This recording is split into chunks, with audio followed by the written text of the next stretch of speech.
This video is on electronic configuration, and I'm going to go through the different sublevels S, P, D and F that you need to know about, and then run through some examples on how to write electronic configuration for different atoms. Okay, so the electronic configuration tells us the distribution of electrons of an atom or molecule in terms of atomic or molecular orbitals. It shows us the number of electrons in each sublevel in each energy level of the atom, and there are 4 sublevels or subshells that you need to know about, called S, P, D and F. So in the S sublevel, so the shape of this is spherical and it consists of one orbital, and each orbital can only hold a maximum of 2 electrons.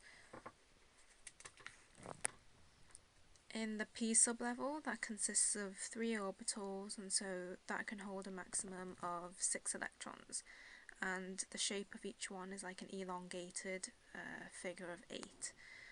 And so the way these are positioned, if you imagine we have an X, Y and Z axis, there's one orbital along each axis, and all of these orbitals have the same energy because they're in the same energy level.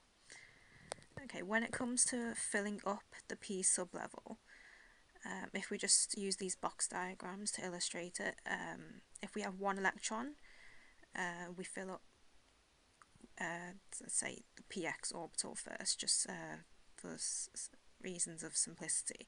And then if we have 2 electrons, instead of pairing up the second electron with the first in the px orbital, it goes into the py orbital. So a good analogy for this is if you get on the bus and there's already one person on the bus before you, you wouldn't go and sit next to that person. You would go find 2 seats free and sit by yourself, and this is exactly how these electrons like to behave. They don't like to pair up if there's a free orbital that it can go into.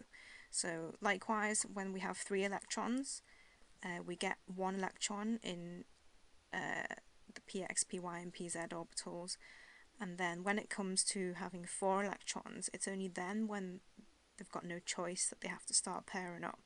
And so when we have a pair of electrons in the same orbital, we say that they're spin paired because they're in the same orbital but they have opposite spin, and the arrow, half arrow pointing up, we say that's spin up, and the half arrow pointing down, we say that's spin down.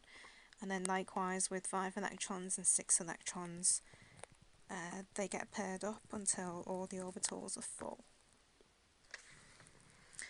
So in the D sublevel, that consists of 5 orbitals, and so it can hold a maximum of 10 electrons. And again, the same rule applies. We only start pairing up the electrons when there's 6 or more of them. So just to illustrate that with the box diagrams again. Then finally, the F sublevel consists of 7 orbitals, and so that can hold a maximum of 14 electrons.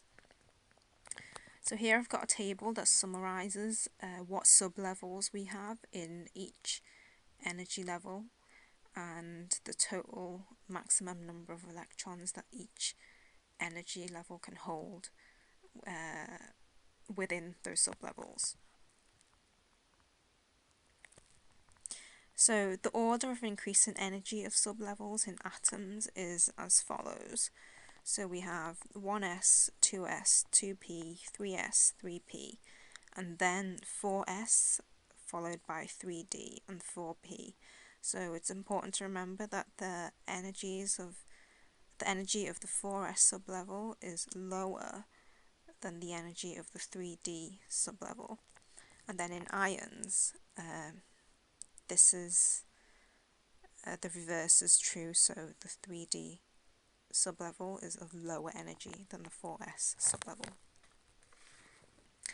Okay, so going through some examples, if we wanted to write the electronic configurations for the following, starting with carbon. So if we look on the periodic table, you know that the proton number of carbon is 6, and so we know that it contains 6 electrons, and so the electronic configuration for carbon would be 1s2, 2s2, 2p2.